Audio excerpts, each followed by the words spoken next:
Hello everyone, welcome back or welcome to our channel. In this video we are going to talk about cell cycle, जो बहुत लोगों को बहुत boring chapter लगता है, किसी किसी को इंटरेस्टिंग लगता है और किसी को बहुत मुश्किल भी लगता है.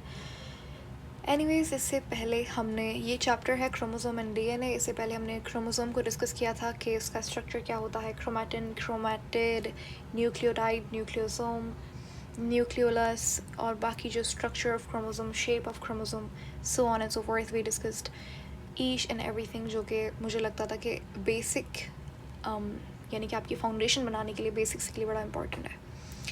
खैर, अब बात आती है सेल साइकिल की. This topic is not given in a lot of books, जैसे कि फॉर एग्जांपल टेक्स्ट बुक जो हो गई बायोलॉजी की, उसके अंदर भी ये गिवन नहीं है. और भी I am not sure about Punjab and federal, but मुझे नहीं लगता वहाँ पे भी ये चैप्टर गिवन है. अगर होगा तो बहुत छोटा सा समरी गिवन हो सकती है, बट क्योंकि वो समझता है कि 9th मैट्रिक में पढ़ा हुआ होता है तो फर्स्ट या फिर इंटर के अंदर ज़रूरत नहीं होती, जो बिल्कुल सही बात है. लेकिन रिविज़न करना बड़ा इंपॉर्टेंट है. तो आई थिंक मैं इस वीडियो को उसी प्लेलिस्ट के अंदर ऐड कर दूँगी जहाँ पे क्रोमोसोम एंड डीएनए वाली सारी वीडियोस हैं.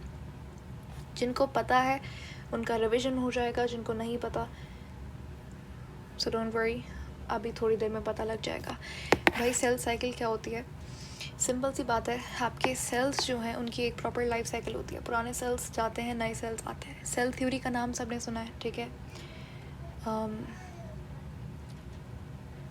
सेल थ्योरी हमारे पास उसका जो थर्ड पॉइंट था, ठीक है, सेल थ्योरी का तीसरा वाला पॉइंट जो मेरे ख्याल से रुडोल्फ वर्को ने दिया था, उन्होंने कहा था कि जो हमारे पास न्यू सेल्स आते हैं, नए सेल्स कैसे बनते हैं? New cells arise from pre existing cell. नए सेल बनते हैं पुराने सेल्स से ही. जो पुराने सेल्स ख़त्म होने वाले होते हैं या फिर कोई भी चीज़ होती है, उनकी ग्रोथ करवानी है उन्हें, यानी कि एक तो रीज़न ही हो सकता है कि उनकी ग्रोथ हो रही है, ठीक है. सेल साइकिल के मैं यूजेस बता रही हूँ, ठीक है. एक रीज़न ही हो सकता है कि भाई कोई एक्सीडेंट हो गया तो वो जो सेल थे वो हमारे पास सेल डेथ हो गई बहुत ज़्यादा मकदार के अंदर, अब नए सेल्स की ज़रूरत है. तो उस केस के अंदर या तो ग्रोथ, यानी कि फॉर एग्जांपल बच्चा जब बड़ा होता है तो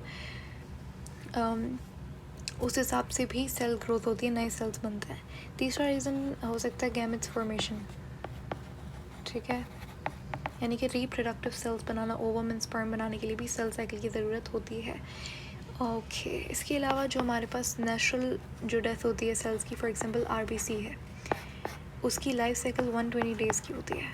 उसके बाद क्या, उसके बाद नया आरबीसी सेल बेसिकली फॉर्म होते रहते हैं नए आरबीसी सेल्स फॉर्म, ठीक है. तो उसमें भी सेल साइकिल की बड़ी इंपॉर्टेंस होती है. तो ये सारे अपने पास सेल साइकिल बहुत इंपॉर्टेंट है for the survival of a human being या फिर कोई भी और तरीके का जानदार. सेल साइकिल प्लांट्स के अंदर भी होती है, ह्यूमन के अंदर भी होती है, और हर तरीके के ऑर्गेनिज्म के अंदर सेल साइकिल होती है. लेकिन सेल साइकिल नहीं, आप सेल डिवीजन कहो तो ज़्यादा अच्छी बात है, क्योंकि आप देखो बैक्टीरिया के अंदर अपनी जैसी सेल साइकिल नहीं होती प्रॉपर. उनके अंदर माइटोसिस, मियोसिस वगैरह नहीं होता. उनके अंदर होती है एसेक्सुअल रिप्रोडक्शन, जिसके अंदर वो लोग क्या करते हैं, बस इस तरीके से एक बैक्टीरिया होता है और वो 2 बैक्टीरिया के अंदर कन्वर्ट हो जाता है without any extra person in between, यानी कि कोई थर्ड पार्टी, कोई सेकंड पार्टी की ज़रूरत नहीं होती. एक बैक्टीरिया से 2 बैक्टीरिया बन गए, बाइनरी फिजन बोला जाता है, which is very similar to mitosis. तो ये तो था भाई छोटी मोटी जो बातें थी. अब बात करें अगर सेल साइकिल की, तो ये क्या है? देखो, एक सेल जो है उसको 2 में डिवाइड होने के लिए कुछ सीरीज़ ऑफ इवेंट्स से गुजरना पड़ता है. वो सीरीज़ ऑफ इवेंट्स को या फिर सीक्वेंसेस ऑफ इवेंट्स को हम लोग बोलते हैं सेल साइकिल. यहाँ पे डेफिनेशन लिखी हुई है, पढ़ लेना. तो वही बात है कि भाई एक सेल जो है वो सेल साइकिल से गुजरता है, 2 में डिवाइड होता है. फिर ये वाला सेल जो है वो इस तरीके से, ये डिवीज़न ऐसे होती जाती है विथ टाइम. ये देखो, एक सेल था, अब ये यहाँ पे कितने सारे सेल्स बन गए. समझ आ रही है बात? अच्छा, एक और चीज़ मैंने जो आपको रिसेंट वीडियोस के अंदर ही बताई थी कि भाई क्रोमोसोम जो है वो आपका सबसे ज़्यादा क्लियरली विजिबल होता है कौन से माइटोटिक फेज़ के अंदर. तो वहाँ पे आंसर था मेटाफेज़. तो अभी आपको इस लेक्चर के अंदर पता लगेगा कि मेटाफेज़ होता क्या है, ठीक है. उसके बाद ये भी इम्पॉर्टेंट चीज़ है कि भाई सेल साइकिल जो है वो 2 हिस्सों में डिवाइड कर दी है. एक को कहते हैं इंटरफेस और एक को कहते हैं एम फेस.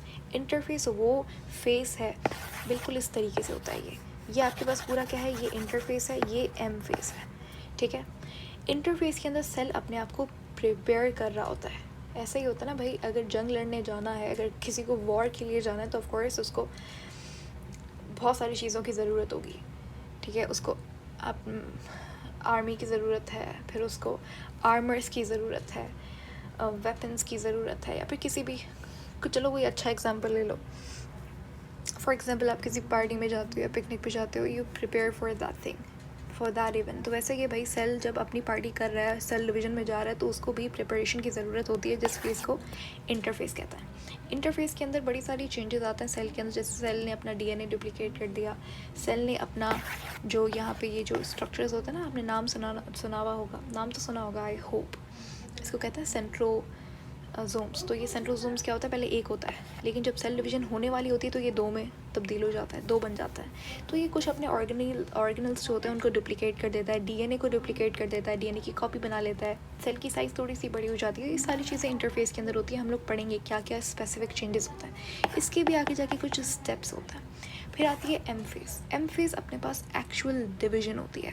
यहाँ पे बेसिकली एक्चुअल हमारे पास जो मेन चीज़ क्या है, न्यूक्लियस, क्योंकि उसके अंदर ही अपने पास ख़जाना है, ट्रेजर है। वो ट्रेजर क्या है, वो क्रोमोसोम है, वो डीएनए है। एम फेज़ के अंदर अपने पास क्या होता है, ये एक न्यूक्लियस से दो न्यूक्लियस बन जाते हैं, इसको कहते हैं एम फेज़। जब एक न्यूक्लियस से दो न्यूक्लियस बन जाते हैं, इसको हम लोग बोलते हैं कैरियोकाइनेसिस। काइनेसिस यानी कि तोड़ना, कैरियो यानी कि कैरियन के लिए इस्तेमाल हुआ है, न्यूक्लियस के लिए इस्तेमाल हुआ है, तो कैरियोकाइनेसिस होता है एम फेज़ में। इसके बाद इन दोनों के बाद होता है साइटोकाइनेसिस, यानी कि फॉर एग्जांपल अगर न्यूक्लियस तो हो गया डिवाइड, ये कैरियोकाइनेसिस तो हो गई, लेकिन अभी यहाँ पे साइटोप्लाज्म जब अलग होगा तभी तो दो सेल्स बनेंगे ना, तो उसको बोलते हैं साइटोकाइनेसिस, जो कि एम फेज़ के बाद होता है, ठीक है। अब एम फेज़ अपने पास दो तरीके का होता है, एक होता है माइटोसिस और एक होता है मियोसिस। माइटोसिस जो है वो बेसिक ग्रोथ के लिए होता है। एक सेल से दो सेल आपको बनाने हैं। पहली बात आपने ये याद रखनी है कि एक सेल से हमेशा दो सेल बनेंगे माइटोसिस के अंदर। दूसरी बात आपने याद रखनी है कि क्रोमोसोम नंबर जो है वो सेम रहता है। अगर इसके अंदर 23 पेयर्स हैं तो इसके अंदर भी 23 पेयर्स आएंगे, इसके अंदर भी 23 पेयर्स आएंगे, यानी कि 46 टोटल क्रोमोसोम्स।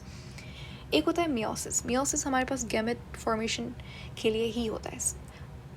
जितनी भी बॉडी के अंदर सेल डिवीजन हो रही है वो माइटोसिस की वजह से हो रही है, एक्सेप्ट जो हमारे पास रिप्रोडक्टिव ऑर्गन्स के अंदर जो डिवीजन होती है वो हमारे पास मियोसिस की वजह से होती है, यानी कि गैमेट फॉर्मेशन जो है वो मियोसिस की वजह से होती है। बाकी जितने भी और तरीके के सेल्स हैं उनको सोमैटिक सेल्स कहा जाता है, उनके अंदर माइटोसिस होता है। मियोसिस के अंदर क्या होता है, एक सेल से पहले तो 4 सेल्स बनते हैं, पहली बात, ठीक है, एक सेल से 4 सेल्स बनेंगे। दूसरी बात ये कि क्रोमोसोम नंबर जो है वो हाफ़ हो जाता है। कैसे, यहाँ पे 46 क्रोमोसोम्स होता है पेरेंट सेल के अंदर, तो इनके पास सबके पास कितने आते हैं, 23 टोटल क्रोमोसोम्स आते हैं। तो क्रोमोसोम नंबर क्या हो जाता है, हाफ़ हो जाता है मियोसिस के अंदर। अब हमारा काम क्या है, हमें इंटरफेस को डिटेल में डिस्कस करना है। हमें एम फेज़ यानी कि माइटोसिस को पहले देखना है, फिर मियोसिस को देखना है। दिस इज़ द टारगेट, ठीक है।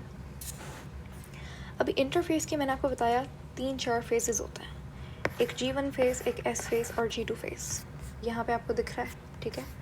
ये अब हम अगली वीडियो के अंदर डिस्कस करेंगे क्या होता है इंटरफेस के अंदर।